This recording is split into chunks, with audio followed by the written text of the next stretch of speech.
आज 6 dead bodies जो हैं वो दफन की जाएंगी। नामालूम बॉडी मिलती है तो थानों के दरमियान एक लड़ाई शुरू हो जाती है, भाई ये मेरी हदूद नहीं है, ये आपकी हदूद है। क्यों होता है? इसको उठाना, लेके जाना, इसके पोस्टमार्टम करवाना, गले पड़ जाते हैं। कोई ऐसी बॉडी आपको रिसेंटली मिली हो जिसने आपके दिल को हिला दिया हो? कल एक डेड बॉडी मिली है, उसने बताया कि मैंने 2-3 घंटे जिंदा रहना है। हाय हाय हाय। घर वालों को फ़ोन किया, उन्होंने कहा भाई हमने इसको 20 साल से घर से निकाला, हम नहीं जानते, इसको हमारा नहीं भाई, हमने नहीं लेना। 4 किले जगह जो है हमने इस काम के लिए वक्फ कर दिया अल्हम्दुलिल्लाह। खुदाई तदफीन का सारा इंतजाम पहले किया होता? थाने वाले उठाते नहीं थे कि हमारा एरिया नहीं है, तो ये इस चीज़ से पुलिस भी बच गई। पुलिस की बड़ी मदद कर रहे हैं। कैसी कैसी बॉडीज यहाँ पर आई हैं अब तक? कितनी बॉडीज जो हैं वो आप दफन कर चुके हैं यहाँ पे? कई ऐसी बॉडियाँ भी हुई हैं जिनका सिर्फ ये ऊपर वाला हिस्सा है, तो देख कर रूह तक तड़प जाती है कि यार इसके साथ क्या क्या गुजरी होगी। वो एक 2 गज जमीन को तरस रही है। रात में बारिश हुई थे, सारियां कबरां डट गई सन। अचानक आया ना ते वेखिया तो सर मैनू जिंदगी च ਇਹੋ जी खुशबू आई है। अच्छा, ਇਹੋ जी खुशबू आई है, आज तक मैनू ਇਹੋ जी कदी खुशबू नहीं आई माई बाप। जनाब ये है वो कब्रिस्तान जहाँ पर लावारिस नामालूम डेड बॉडीज़ को दफन किया जाता है इज़्ज़त व एहतराम के साथ, क्योंकि ये आखिरी फरीज़ा होता है एक मुसलमान का दूसरे मुसलमान के लिए कि वो उसको एहतरामन और पूरे तक़द्दुस के साथ और मजहबी फरीज़ा समझ कर उसकी तदफीन करे। यहाँ पर जो सूफ़ा तंजीम के रूह रवां हैं, उसके प्रेसिडेंट हैं मलक अकबर साहब हमारे साथ मौजूद हैं। अकबर साहब माशाल्लाह नाम भी आपका अकबर है, काम भी आपने बहुत बड़ा किया है। कब से ये सिलसिला शुरू किया आपने, ये तंजीम की बुनियाद रखी? सर ये लावारिस डेड बॉडियों वाला जो अपना है, जैसे अपने बुनियाद वाला जो मामला, ये 22 अक्टूबर 2022 को हमने ये बुनियाद रखी थी। इतना अरसा नहीं हुआ? नहीं, इतना 6 माह, तकरीबन 7 माह कबल। मगर मलिक साहब ये इतना बड़ा मसला था कि जो पुलिस अफसरान थे वो लावारिस लाश को देख के घबरा जाते थे कि जनाब इसको हमने पकड़ा या हाथ में लिया, ये हमारे गले पड़ जाएगी, क्योंकि फिर पैसे भी लगाने पड़ेंगे, डेड बॉडी भी उसकी लेके जाए, मुर्दा खाने लेके जाए, उसकी सारा पोस्टमार्टम हो, फिर उसको दफन करने तक वो उसकी जिम्मेदारी बन जाती थी। फिर ये भी मसला होता था कि इसको दफन किधर करें, तो आपने वो सारा मसला हल कर दिया। इस वक्त कब्रिस्तान की कितनी ज़मीन आपके पास है जिधर ये लावारिस लाशें आपने दफन करनी? जी अल्हम्दुलिल्लाह, जैसे मैंने आपको बोला पहले हमारे पास 2 किले जगह थी। अच्छा। हमारे दोस्त हैं चौधरी जमशेद साहब, ठीक है। उन्होंने जब ये हमारा काम देखा, हम अल्हम्दुलिल्लाह एहसन तरीके से अपने कारी साहब लेके आते हैं, आके नमाज जनाजा अदा करके उसको इज़्ज़त के साथ उसकी तदफीन करते हैं। तो जब ये मामला हमने देखा कि वाकई ही ज़रूरत है, फिर 2 किले और मतलब टोटल 4 किले जगह जो है हमने इस काम के लिए वक्फ कर दिया अल्हम्दुलिल्लाह। जब ये बॉडीज़ आती हैं तो आपके साथ उनको इन टच होते हैं पुलिस वाले? पहले से इंतजामात होते हैं, खुदाई तदफीन का सारा इंतजाम पहले किया होता है? थाने वाले आपकी बात वही कि उठाते नहीं थे कि हमारा एरिया नहीं है। उसको पता था कि 10,000 15,000 मेरी जेब से जाएगा, तो ये इस चीज़ से पुलिस भी बच गई। पुलिस की बड़ी मदद कर रहे हैं हम। सर इतना जदीद दौर है, साइंटिफिक दौर है, फिंगरप्रिंट आपके अपने क्राइम यूनिट काम कर रहे होते हैं, तो आपको कितनी देर लगती है एक बॉडी की शनाख्त करने में?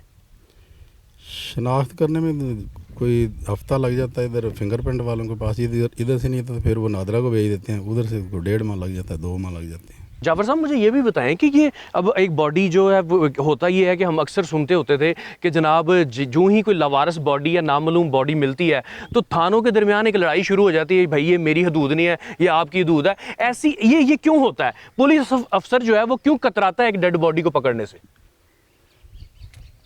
हदूद का यही होता है, ये टेंशन ही है जी, ये इसको उठाना, लेके जाना, इसके पोस्टमार्टम करवाना, बाद में कोई आ जाए कोई बंदा उनका वारिस है, वो गले पड़ जाते हैं कि हमारा तो पता नहीं क्या इन्होंने मार दिया, किसी ने दफना दिया, इन्होंने हमें बताया ही नहीं, पता तो चलता नहीं है।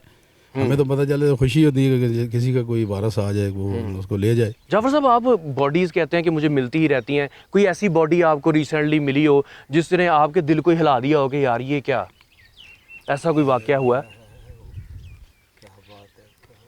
ऐसे मिलती है, कल एक डेड बॉडी मिली है, उसने बताया कि मैंने 2-3 घंटे ज़िंदा रहना है। अच्छा, वो खुद बता रहा है आपको कि मैंने 2 घंटे ज़िंदा रहना? कहता है कि 1122 वालों को बुलाए, मुझे वो ले जाए। आय हाय हाय हाय। उधर मैंने उसको खाना शाना खिलाया, उसको पानी पिलाया, जो जूस का मैंने जूस भी पिलाया उसको, लेकिन वो नहीं बच सका? रात को फौत हो गया। नहीं तो जब उसने कहा कि मैं 2 घंटे जिंदा रहना, आपने कोशिश नहीं की कि यार मैं इसके घर वालों को ढूंढ लूँ, उनसे रब्ता घर कर? वालों को फ़ोन किया, उन्होंने कहा भाई हमने इसको 20 साल से घर से निकाला हुआ, हम नहीं जानते इसको, हमारा नहीं भाई, हमने नहीं लेना। वारस कह रहे हैं कि इसको लावारस दफन कर दो। भाई उसके कहते हैं हमने नहीं लेना, हमारा भाई नहीं, हमसे 20 साल से निकाला है, 25 साल से, हमारा भाई नहीं है। मुबीन हमारे साथ मौजूद हैं कि जो यहाँ पे जितने भी इंतज़ामात हैं कब्रिस्तान को लेके, जहाँ लावारस नामालूम डेड बॉडीज़ जो हैं वो दफन की जाती हैं। भाई कैसी कैसी बॉडीज़ यहाँ पर आई हैं अब तक, कितनी बॉडीज़ जो हैं वो आप दफन कर चुके हैं यहाँ पे? सर तकरीबन 300 से 400 बॉडियाँ इस टाइम हम दफन कर चुके हैं। अच्छा। और काफ़ी मुश्किलात भी पेश आती हैं, काफ़ी मसले मसाइल भी आए मसलन थे। कैसे मसले पेश? मसलन के जैसे कि हम बॉडी दफनाते थे तकरीबन 15 से 20 दिन बाद, हाँ, उसके बाद तकरीबन कोई 15 बॉडी दफनाने के 15 दिन बाद ना हमें उसके फिंगरप्रिंट के थ्रू हम उनके वारिस मिल जाते हैं। वो फिर जब हमसे कांटेक्ट करते हैं फिर उनका काफ़ी मसला वो पेश आता है कि हमें निशानदेही करवाई जाए, फिर वो कोर्ट से आर्डर ले के कब्र कुशाई के आर्डर ले आते हैं। कुछ कब्र कुशाई भी करते हैं? कब्र कुशाई भी काफ़ी 4 से 5 कब्र कुशाइयाँ हुई हैं। कई बाडियाँ जिनका कुछ नहीं निकला अंदर से, कई ऐसी बाडियाँ भी मैंने अपनी आंखों से देखी हैं जिनका कफन तक भी मैला नहीं हुआ। अच्छा, कोई ऐसा वाकया हो कि भाई आप भी हिल गए होंगे, बॉडीज़ तो आप दफनाते रहते हैं? सर कई ऐसी बाडियाँ भी हुई हैं जिनका सिर्फ ये ऊपर वाला हिस्सा है, तो देख के रूह तक तड़प जाती है कि यार इसके साथ क्या क्या गुजरी होगी। और वो 15-15 दिन 20-20 दिन पड़ी रहती है। जाहिर सी बात है वो एक 2 गज ज़मीन को तरस रही है, आय हाय हाय। 2 गज ज़मीन को तरस रही है। ठीक है, कहते हैं कि एक बॉडी अगर जब बंदा मर जाए तो उससे जल्द उसके उसकी जगह ये आखिरी फरीज़ा होता है कि जो एक मुसलमान का मुसलमान पे हक होता है तो यहाँ पर दफनाया जाता है। जनाब नाज़रीन आगे बढ़ते हैं, जो आज डेड बॉडीज़ आई हैं नामालूम है, ये फरीज़ा अदा करने जा रहे हैं, उनकी कब्रें भी देखते हैं कैसे खुदाई कर रहे हैं और कैसे इंतजामात हैं। चलिए मेरे साथ। आज 6 डेड बॉडीज़ जो हैं वो दफन की जाएंगी सुफा तंजीम के ज़ेरे इंतज़ाम। पुलिस वाले यहाँ मौजूद हैं, एधी वाले मौजूद हैं, और उनके आने से पहले यहाँ पर कब्रों की खुदाई भी मुकम्मल कर ली गई है। मुझे मलिक साहब ये बताइएगा कि ये कितना वक्त दरकार होता है आपको, और कितने दिन पहले आपको पता चल जाता है जी फ़लाँ दिन हमने तदफीन करनी है और फ़लाँ दिन इतने डेड बॉडीज़ आएंगी? जैसे कि अल्हम्दुलिल्लाह कॉल चलती है कि जो बंदा रोड एक्सीडेंट में या कोई किसी भी मजबूरी में एक्सपायर हो गया तो फिर डेड हाउस हो जाती है, आईओ वो उसको डेड हाउस लेके जाता है। तो सबसे पहले शुरू का इश्तिहार होता है, उसके लिए हमें तकरीबन 15 दिन वो दरकार होते हैं। 15 दिन के बाद हम डेड बॉडी जो है उसको फिर अगर वारिस नहीं मिलते तो फिर उसको तदफीन वाले सिलसिले में हम जाते हैं। तो जनाब इस कब्रिस्तान के गोरकंद जो अभी भी कब्र की तैयारी कर रहे हैं, मुझे सर बताइएगा, सरफराज साहब थोड़ा टाइम हमें भी दें कि कोई ऐसा वाकया, क्योंकि आजकल बड़ी बारिशें भी हो रही हैं, अक्सर कब्रिस्तान जो है ज़ेरे आब आ जाते हैं, तो कोई ऐसा वाकया हो कि जो आप हमें सुनाना चाहते हो? जी सुफा बिन सोटी जो है ना, जब से आई है ना बहुत अच्छा काम हो रहा है जी सर। अच्छा। अगले दिन बारिश पई ते बहुत काफ़ी कब्रां डट गई सन सर। अच्छा। ते मैं ना रात ਨੂੰ बारिश होई ते ए सारियां कब्रां डट गई सन। अच्छा। सुबह उठा ते मैं चक्कर लाया ते वेख्या कि बड़ियां कब्रां डटियां ही हैं। अच्छा। अगर मैं कबर ते आया ना सर, हाँ जी, अचानक आया ना ते वेख्या हाँ ते सर मैनू जिंदगी च हाँ। ਇਹੋ जी खुशबू आई है, अच्छा। ਇਹੋ जी खुशबू आई है, आज तक मैनू ਇਹੋ जी कदी खुशबू नहीं आई। माई बाप बना के ਹੁਣ ਅੱਲਾ ਨੇ ਧੁੱਪ ਕੱਢ ਦਿੱਤੀ, ਹੁਣ ਉਹਨੂੰ ਬਣਾਵਾਂਗੇ। शुक्र अल्हम्दुलिल्लाह।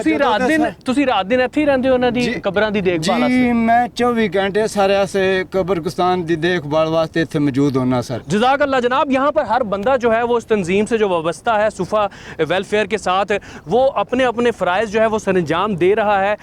हर बंदे की यहाँ पर जिम्मेदारियाँ हैं जो लगाई गई हैं। अच्छा मलिक साहब, डेड बॉडी का नाम पता तो होता कोई नहीं, तो ये जो रिकॉर्ड पुलिस वाले आपको दे रहे हैं इसमें क्या क्या चीज़ें मेंशन होती हैं? सर इसमें जो मेन चीज़ है वो होती है रपट। अच्छा। ठीक है, रपट नंबर होती है, तारीख उसके ऊपर होती है। उसके बाद हमारे पास शोरोगो का इश्तिहार आता है, फिर एसपी साहब का जारी किया हुआ डाका टिक जिसको हम बोलते हैं वो होते हैं। इसके बाद पोस्टमार्टम रिपोर्ट जो एप्लीकेशन होती है वो चीज़ें होती है। कुछ डॉक्यूमेंट्स ऐसे होते हैं कि मतलब कि काफ़ी अपना वो फाइल बन जाती है हमारे पास। मेन चीज़ जो हमारे पास है वो रपट है। रपट से हमें पता चलता है कि डेड बॉडी कौन सी है, और जो शोरोगो का इश्तिहार होता है तस्वीर ऊपर हमारे पास मेंशन की होती है, उससे शनाख्त होती है। तो ये अब आप अपने रिकॉर्ड में रख लेंगे? जी सर, ये हमारे रिकॉर्ड में भी आएगी। और इसी तरह एक सेट जो है सर्द खाना में होता है, एक सेट जो है थाना में होता है, और एक सेट जो है एसपी साहब के ऑफिस में होता है। अच्छा जाफर साहब, मुझे बताइएगा, जब यहाँ पे बॉडी दफन हो गई, आपने इनको रिसीविंग भी करवा दी, उसके बाद ये केस क्लोज हो जाता है, बस रख देते हैं फाइल के, रहता है आपकी नज़र में ये? वो फाइल तो हमारे पास रहती है, अगर कोई उसका वारस आ जाता है तो हम मलिक साहब से रब्ता करते हैं, यही फिर चेक करवाते हैं उनको। अच्छा, कोई वारस आ जाए तो फिर वो अगर कब्र कुशाई करनी पड़ जाए वो भी कर लेते फिर हैं करते कि वो हैं। कोर्ट का ऑर्डर लेना पड़ता है? अदालत से ऑर्डर लेने पड़ता है, उसके बाद कब्र कुशाई शुरू। मजिस्ट्रेट साहब को आना पड़ता है कब्र कुशाई पे, वो ऐसे तो नहीं हो सकती। अगर कोई बाहर से आपके इस कार खैर में हिस्सा डालना चाहे उसका भी कोई तरीक़ेकार है? सर उसके तरीक़ेकार यही है कि दोस्त हमसे रब्ता करें। मेरा एक नंबर है 030184511152। मेरे फ़नान सेक्रेटरी साहब हैं, इंशाल्लाह उनसे रसीद मिलेगी। इसके अलावा कुछ दोस्त अगर कोई हमारे नाम से किसी से चंदा मांगते हैं या कोई भी मामला, उसका अदारे के साथ कोई मामला नहीं है, यानी कि डायरेक्ट आपसे रब्ता डायरेक्ट करें। हमारे और साथ जनाब आप भी इस कार खैर में हिस्सा ले सकते हैं क्योंकि ये लावारस नहीं है, ये हमारे मुसलमान बहन भाई हैं और हम ही इनके वारिस हैं। तो इनके वारिस बनने के लिए अगर आप भी इस कार खैर में हिस्सा लेना चाहते हैं तो आप इस सुफ़ा वेलफेयर के साथ रब्ता भी कर सकते हैं। इसके साथ ही अपने मेज़बान मनान गिलानी को इजाज़त दीजिए। अल्लाह हाफिज़।